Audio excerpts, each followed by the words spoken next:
తెలంగాణ రాష్ట్ర అవతరణ దినోత్సవమైన జూన్ 2 నుంచి కాంగ్రెస్ ప్రభుత్వం మరో ప్రతిష్టాత్మక సంక్షేమ పథకానికి శ్రీకారం చుట్టబోతోంది.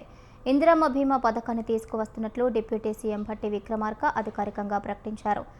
రాష్ట్రంలోని సుమారు 1,15,00,000 కుటుంబాలకు ఈ పథకం ద్వారా 5 లక్షల ఉచిత బీమా రక్షణ కల్పించనున్నారు.